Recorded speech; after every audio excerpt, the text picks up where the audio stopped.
Midnight mass. कहानी की शुरुआत में हमें राइली फ्लिन नाम के एक आदमी को दिखाया जाता है जिसने नशे की हालत में तारा नाम की एक लड़की को अपनी कार से उड़ा दिया है। इस एक्सीडेंट में उसे तो कुछ नहीं हुआ, लेकिन उस लड़की की मौत हो गई। राइली से ये एक्सीडेंट गलती से हुआ था, पर फिर भी उसे तारा के खून के इल्जाम में 4 साल की सजा हो जाती है। जेल में हम देखते हैं कि राइली भगवान पर विश्वास करने वाला एक इंसान है जो जेल में रोज बाइबल पढ़ता है। पर यहाँ जेल में राइली की एक भी रात सुकून से नहीं गुजरती, क्योंकि अब उसको हर रात मरी हुई तारा दिखाई दे रही थी। धीरे धीरे वक्त बीत जाता है और 4 साल हो जाते हैं। राइली भी जेल से छूटकर अब अपने होम टाउन क्रॉकेट आइलैंड पर आ जाता है। क्रॉकेट आइलैंड एक छोटा सा आइलैंड है। यहाँ पर सिर्फ 100 या फिर 150 लोग ही रहते हैं। यहाँ के अधिकांश लोग मछली पकड़कर पैसे कमाते हैं। पर 1 साल पहले एक हादसे में यहाँ के समुद्र में बहुत सारा ऑयल गिर गया था, जिस वजह से यहाँ की सारी मछलियाँ चली गयी और इस कारण की वजह से लोग यहाँ से जाने लगे। इस आइलैंड के अधिकांश लोग क्रिश्चियन हैं और यहाँ सिर्फ एक ही चर्च है। राइली जैसे ही बोट से नीचे अपने घर इस आइलैंड पर कदम रखता है तो उसे उसकी मॉम वहाँ पर खड़ी हुई दिखाई देती है, जो उसको लेने आई होती है, क्योंकि उन्होंने उसे 4 साल पुराने कार एक्सीडेंट के लिए माफ कर दिया है।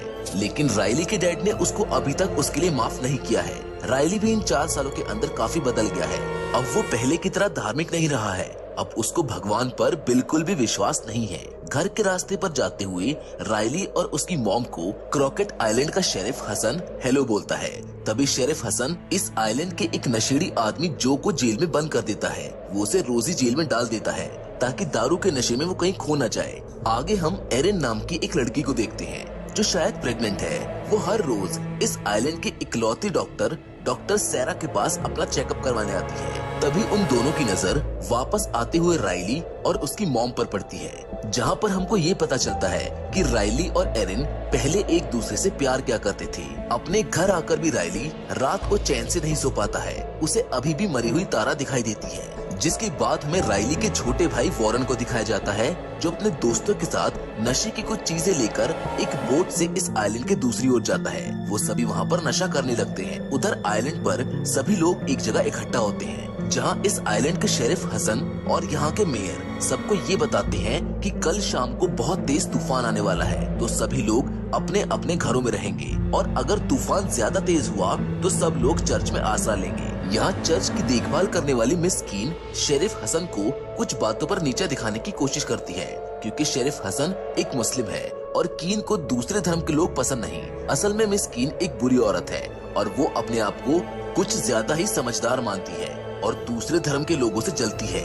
वो उनका धर्म परिवर्तन करवाने की कोशिश भी करती है। उधर खाना खाते वक्त राइली की मॉम राइली से उसको कल अपने साथ चर्च जाने को बोलती है, जिस पर राइली बोलता है कि वो अब इन चीजों को नहीं मानता। जिसके बाद हमें चर्च का सीन दिखाया जाता है। सभी लोग सुबह प्रार्थना करने के लिए चर्च में जाते हैं। हमें वहाँ मेयर की पत्नी डॉली और उनकी बेटी लीजा भी दिखाई देती है। लीजा चल नहीं सकती क्योंकि कुछ समय पहले उसके पैर पर किसी ने गोली मार दी थी, जिससे वो विकलांग हो गई। इसीलिए वो हमेशा व्हील चेयर पर ही रहती है। राइली की मॉम राइली को अपने साथ जबरदस्ती ले आती है। चर्च में हमको ये पता चलता है कि इस चर्च के पुराने फादर मॉन्सिग्नर प्रुइट काफी बीमार है और ठीक होने के लिए एक जगह पर गए हैं। इसीलिए उनकी जगह यहाँ पर पॉल हिल नाम के एक नए फादर आए हैं। फादर पॉल सभी को अपना इंट्रोडक्शन देते हुए सुबह की प्रार्थना शुरू करते हैं। प्रार्थना खत्म होने के बाद फादर पॉल सभी को अपने हाथों से वाइन और ब्रेड खिलाते हैं। नए फादर सब लोगों को अच्छे लगते हैं। शाम को क्रॉकेट आइलैंड पर बहुत तेज बारिश और तूफान आ जाता है, जहां राइली को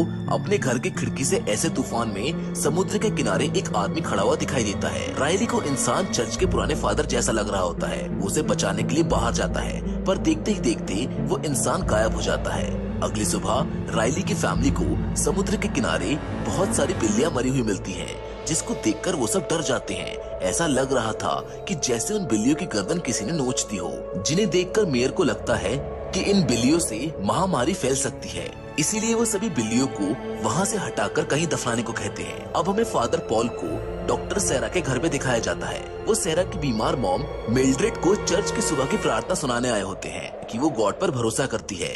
फादर पॉल सैरा की मॉम को भी चर्च की वाइन पिलाते हैं। अगले दिन ईस्टर होता है। सभी लोग चर्च में जाते हैं, जिधर फादर पॉल सभी को बहुत सारी ज्ञान की बातें बताते हैं और जिंदगी में कभी हार न मानने को कहते हैं। अब क्योंकि राइली को अपने डबल ए मीटिंग के लिए रोज मेनलैंड जाना पड़ता था, जिसका पता फादर पॉल को चल गया था। इसीलिए फादर पॉल उसकी डबल ए मीटिंग यही आइलैंड पर रख देते हैं ताकि उसका समय बच सके। डबल ए मीटिंग असल में अल्कोहल को छुड़वाने के लिए होती है। ये मीटिंग वो लोग लेते हैं जो अल्कोहल छोड़ना चाहते हैं, पर राइली को ये मीटिंग कानूनी तौर पर लेनी पड़ रही थी क्योंकि उसने नशे की हालत में ही कार से तारा को मार दिया था। उधर मेयर और बाकी सभी ईस्टर की पार्टी एंजॉय कर रहे होते हैं। तभी वहाँ पर जू अपने कुत्ते के साथ आ जाता है, जिसे देखकर मेयर और उसकी वाइफ डॉली भड़क जाते हैं। उनकी बातों से हमको ये पता चलता है कि उनकी बेटी लीजा के व्हील चेयर पर बैठने का कारण जू है। उसने एक दिन गलती से लीजा के पैर में गोली मार दी थी, जिससे वो अब कभी भी नहीं चल सकती थी। इसी पार्टी में कोई जू के कुत्ते को जहर देकर मार देता है। शेरिफ हसन की तहकीकात से पता चलता है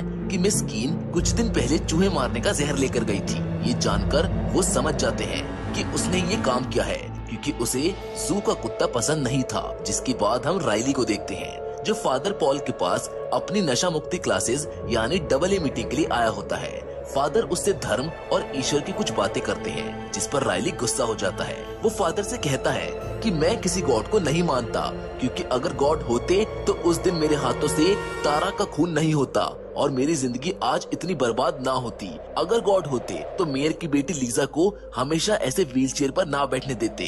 अगर गॉड होते तो उस दिन तूफान में इतने सारे लोगों के घर ना उड़ते। फादर पॉल राइली की इन बातों को सुनते रहते हैं, जिनके जवाब में वो उसको कहते हैं कि गॉड समय समय पर हमारी परीक्षा लेते रहते हैं। जिसके बाद हम राइली और एरिन को एक बार फिर से बात करते हुए देखते हैं। अब रात को आइलैंड के दूसरी ओर हमें बाउल नाम के एक ड्रग डीलर को दिखाया जाता है, जिसे एक अजीब सा मॉन्स्टर मारकर उसका खून पीने लगता है। अगली सुबह चर्च में फादर पॉल सभी को फिर से वाइन और ब्रेड बांटते हैं, लेकिन इस बार फादर पॉल मेयर की बेटी लीजा को खड़े होकर अपने पास वाइन और ब्रेड लेने को आने को कहते हैं। इस बात को सुनकर सभी लोग गुस्सा होने लगते हैं। तभी लीजा खुद अपने पैरों पर खड़े होकर फादर के पास जाती है। ये चमत्कार देखकर सभी लोगों की आंखें चौंक जाती हैं। मेयर और उसकी वाइफ डॉली इस चीज को देखकर रोने लगते हैं। फादर पॉल लीजा को ठीक करते ही बीमार हो जाते हैं। वो वहाँ से फौरन अपने रूम में आ जाते हैं, जिनके मुंह में खून होता है। फादर पॉल के इस चमत्कार के बाद आइलैंड के सभी लोग अपनी परेशानियों को ठीक करने के लिए उनके पास आने लगते हैं, जिस पर मिस कीन उन सभी से कहती है कि आप लोग रोज चर्च आओ, गॉड आप पर भी जल्द कृपा करेंगे। इस चमत्कार के बाद आइलैंड के सभी लोग चर्च आने लगते हैं। पूरे आइलैंड में चर्च को लेकर एक नया विश्वास जाग उठा था। इसी वजह से कीन आइलैंड के स्कूल के सभी बच्चों को भी अब बाइबल की एक एक कॉपी घर ले जाने को दे देती है। लेकिन ये चीज शेरिफ हसन को पसंद नहीं आती क्योंकि वो एक मुस्लिम है और उनका बेटा अली भी घर पर बाइबल लाया है। हसन स्कूल की मीटिंग में इस बात को सबके सामने रखता है, पर कोई भी उनकी इस बात में उनका साथ नहीं देता सिवाय एरिन के। चर्च जाने वाले सभी लोग देखते ही देखते बिल्कुल तंदुरुस्त होने लगते हैं। राइली की मॉम को बिना चश्मे के दिखने लगा था, जो कि नामुमकिन था। राइली के डैड का सालों का कमर तक भी ठीक हो गया था। वहीं डॉक्टर सेरा की मॉम मिल्ड्रेड भी ठीक होकर चलने फिरने लगी थी, और ऐसा होना बिल्कुल भी पॉसिबल नहीं था। उधर ठीक होने वाले सभी लोगों में एक चीज कॉमन थी, वो रोज चर्च जाकर फादर पॉल की दी हुई वाइन पी रहे थे। चारों तरफ चर्च के चमत्कारों की बातें हो रही थी, इसीलिए शेरिफ हसन का बेटा अली उनसे चर्च जाने को कहता है, जिस पर शेरिफ उसको मना कर देते हैं। वो बोलते हैं कि ये चमत्कार गॉड या फिर चर्च नहीं कर रहे, ये कुछ और ही चीज है। इस समय इस आइलैंड पर सब कुछ अच्छा हो रहा होता है। सभी को लगता है कि शायद इस आइलैंड पर ईश्वर की कृपा हो गई है, पर एक चीज बहुत अजीब हो रही थी। फादर पॉल धीरे धीरे बीमार हो रहे थे। वो रोज चर्च में पिलाई जाने वाली वाइन में कुछ खून जैसा मिलाते थे। इधर लीजा ठीक होकर अब धीरे धीरे चलने लगी थी, इसीलिए वो राइली के भाई वॉरेन के साथ अपना समय बिताने लगती है, जिससे हमको ये पता चलता है कि वो दोनों पहले ही एक दूसरे को काफी पसंद करते हैं। लीजा एक दिन जाकर जू को भी उसकी गलती के लिए माफ कर देती है, क्योंकि उसकी वजह से उसके पैर बेकार हो गए थे, पर वो उस चीज को भुला देती है। माफी पाकर जू बहुत खुश होता है, वो रोने लगता है। लीजा उसको शराब छोड़ने को कहती है। रात को राइली फादर के पास अपनी डबल ए मीटिंग के लिए जाता है, जहाँ पर वो जू को भी बैठा हुआ देखता है। फादर पॉल उसको बताते हैं कि अब जू सुधरना चाहता है, उसने शराब छोड़ने का फैसला कर लिया है। राइली ये सुनकर काफी खुश होता है। वहीं राइली और एरिन भी अब काफी पास आते जा रहे थे। उनके बीच अब काफी अच्छी दोस्ती हो गई थी। एक दिन अचानक फादर पॉल चर्च में प्रार्थना करते वक्त बेहोश होकर वहीं गिर जाते हैं। तभी हमें एक सीन दिखाया जाता है जिसमें फादर पॉल ये बता रहे होते हैं कि इस चर्च के पुराने फादर मॉन्सिग्नर प्रुइट जब अपने आखिरी समय में ठीक होने की उम्मीद में होली लैंड गए थे तो वो बहुत ज्यादा बीमार थे, क्योंकि बूढ़े होने की वजह से उनका वक्त बस खत्म होने वाला था। वो सफर पर अपने ग्रुप से बिछड़कर एक रेतीली तूफान में फंस गए थे। उस तूफान में उन्हें एक गुफा दिखाई दी। बाहर तूफान होने की वजह से उन्होंने उसके अंदर जाने का सोचा।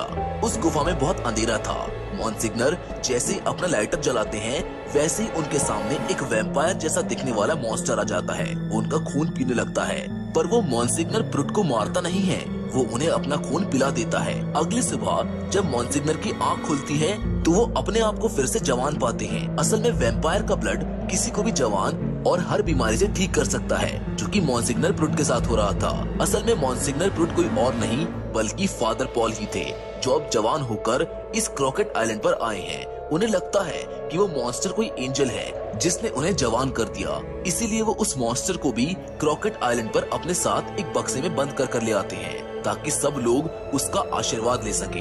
असल में फादर मॉन्सिग्नर प्रुइट यानी कि पॉल सबको चर्च में वाइन के साथ उस वैम्पायर मॉन्स्टर का खून पिला रहे थे, इसीलिए सभी बीमार लोग ठीक होते जा रहे थे। डॉक्टर सेरा की मॉम भी उसी की वजह से दिन प्रतिदिन जवान और ठीक होती जा रही थी, क्योंकि वैम्पायर का ब्लड किसी भी चोट या फिर किसी भी बीमारी को ठीक कर सकता है।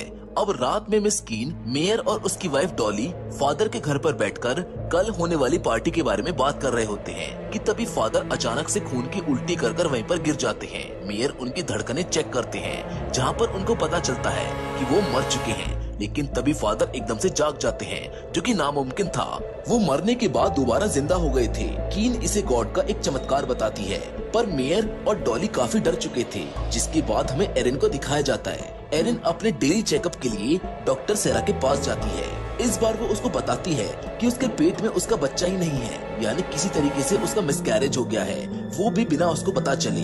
ऐसा होना नामुमकिन है, पर इस आइलैंड पर तो अभी सिर्फ नामुमकिन चीजें ही हो रही थी। अपने बच्चे के बारे में जानकर एरिन बहुत दुखी होती है, लेकिन वो फिर भी एक बार मेनलैंड में किसी बड़े हॉस्पिटल के डॉक्टर के पास अपना चेकअप करवाने के लिए जाती है, जो उसे ये बताती है कि वो तो कभी प्रेग्नेंट थी ही नहीं। जिस पर एरिन उसको कहती है कि ये क्या कह रही हैं आप, मैंने इसे सोनोग्राफी मॉनिटर पर अपनी आंखों से देखा था, इसकी धड़कन भी महसूस की है। वो डॉक्टर एरिन को पागल लगने लगती है, जिसकी वजह से एरिन वहाँ से वापस आइलैंड पर आ जाती है। एरिन उसी दिन राइली से अपने घर पर मिलती है और उसके साथ अपना दर्द बांटती है। वो उसे अपने बच्चे के बारे में बताती है, जिसके साथ वो उसे अपनी लाइफ के बारे में भी बताती है कि उसकी मॉम एक बहुत बुरी इंसान थी। वो बचपन में उसको गाली देती थी और मारा करती थी, क्योंकि वो हमेशा से एक लड़का चाहती थी। इसलिए एरिन 16 साल की उम्र में इस आइलैंड से भाग गई थी, जहाँ बाहर बड़े शहरों में जाकर वो कुछ टाइम के लिए एक्टर बनी। लेकिन आखिर में उसने ऐसे इंसान से शादी कर ली थी जो उसकी मॉम की तरह ही उसको शराब पीकर मारता था। पर तभी उसे पता चला कि वो प्रेग्नेंट है। उसका बच्चा उसे अपनी जिंदगी के लिए एक नई उम्मीद दिखा, इसीलिए वो अपने पति को छोड़कर भाग गई और यहाँ आकर एक नई लाइफ शुरू की। पर अब उसकी उम्मीद यानी कि उसका बच्चा नहीं रहा। ये बातें सुनकर राइली रोने लगता है। वो भी एरिन को अपने बारे में बताता है कि जब से उसने गलती से तारा को अपनी कार से मारा है, तब से उसकी जिंदगी जहन्नुम बन गई है। वो भी रातों को नहीं सो पाता। दोनों बहुत ज्यादा इमोशनल हो जाते हैं। राइली कल भी एरिन के पास आने को कहता है। उधर फादर पॉल दोबारा जिंदा होने के बाद धूप में नहीं निकल पा रहे थे। धूप उनकी स्किन को जला रही थी। दरअसल फादर पॉल अब एक वैम्पायर बन चुके थे, क्योंकि मरते वक्त उनके शरीर में उस वैम्पायर मॉन्स्टर का खून था। अब अगर कोई भी इंसान जिसके शरीर में वैम्पायर ब्लड है, वो अगर मरता है तो वो दोबारा जिंदा हो जाएगा।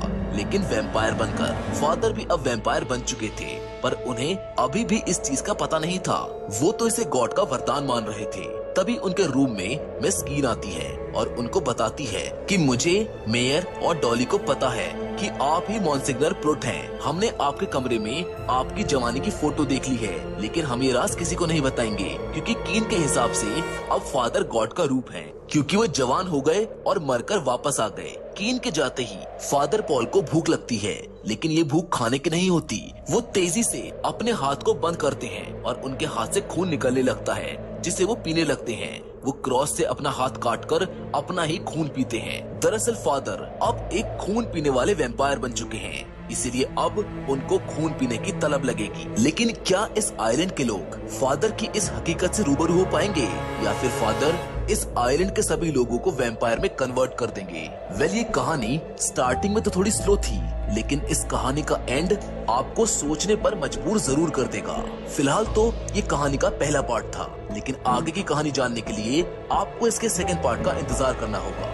और इसका सेकंड पार्ट सच में बहुत इंटरेस्टिंग होने वाला है।